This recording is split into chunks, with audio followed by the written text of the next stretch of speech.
Smart Ideas avec Yann Cousin, bonjour. Bienvenue, vous êtes le président de Swoop Energy, créé il y a 2 ans avec Alexis Claes. C'était quoi l'idée de départ, le déclic? Alors le déclic, c'est un voyage en Australie que j'ai fait en 2019 avec un ami. En fait, on s'est retrouvé pris dans les feux de forêt qui embrasaient la moitié est du pays à l'époque. Et on s'est retrouvé en fait dans une situation où le réseau électrique était endommagé. On n'avait plus d'accès à l'électricité. On était obligé de faire fonctionner des groupes électrogènes thermiques, donc à essence ou à diesel. Ouais.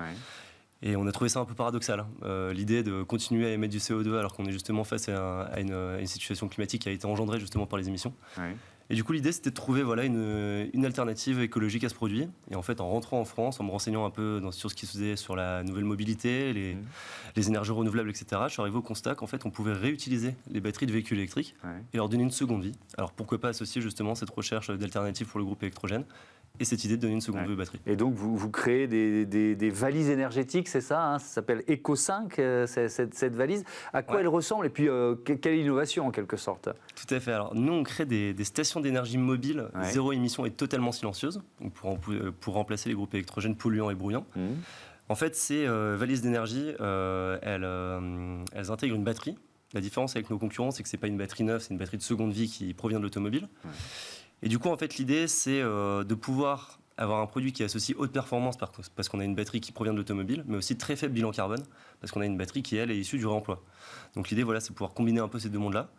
Il y a une seule batterie par valise, ça suffit à alimenter en quelque sorte un groupe électrogène? Ouais, alors pour expliquer un peu comment ça se passe, en fait, sous le véhicule électrique, vous avez ce qu'on appelle un battery pack. Ce battery pack est divisé en plusieurs modules. En fait, nous, on récupère un module qu'on intègre dans une solution. Donc une valise égale un module. Et ce module, il fait 6 kWh de capacité. Donc par exemple, vous pouvez consommer 1000 watts pendant 6 heures. Et il délivre une puissance de 5 kW. Donc vous avez l'opportunité de faire marcher beaucoup d'équipements électriques dans plein de secteurs d'activité différents, BTP, audiovisuel, événementiel, etc. Elle est forcément ultra solide, cette valise, j'imagine. Ouais. Quel type de matériaux? Et puis surtout, quels usages? Donc groupe électrogène, vous avez déjà des clients, vous avez déjà prouvé l'efficacité de ces bases énergétiques? Oui, tout à fait. Alors, au niveau de ce à quoi ça ressemble, c'est une petite valise qui fait un peu moins d'1 mètre de haut. C'est sur roue, on peut la déplacer facilement seule. Au niveau de l'utilisation, en fait, c'est très simple. Vous avez une batterie à l'intérieur. Vous pouvez la recharger soit sur secteur, soit en branchant des panneaux photovoltaïques directement dessus. Et une fois que la batterie est chargée, vous branchez vos équipements dessus. On a déjà testé avec différents secteurs d'activité. On a une large palette de secteurs d'activité potentiels qu'on cible.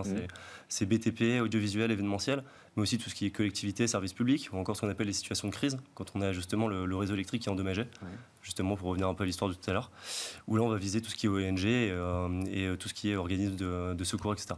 D'accord. Et donc vous en êtes à quelle phase? Il y a une levée de fonds, je crois, qui est prévue cette année, c'est ça? Alors tout à fait. On commence donc l'industrialisation de ce premier produit au printemps 2024, donc aux alentours du mois de mars. Donc début de sa commercialisation vers le mois d'avril.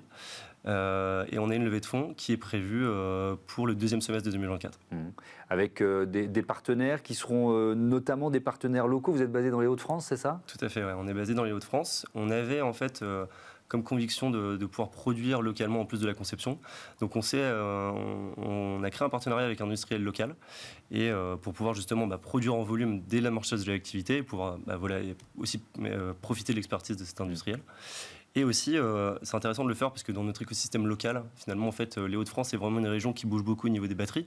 On a des acteurs qui sont dans la production de batteries, dans le recyclage. Et en fait, nous, on a un peu le chaînon manquant dans cette chaîne de valeur, qui est le réemploi de cette batterie avant son recyclage. Donc, on est vraiment complémentaires dans l'écosystème.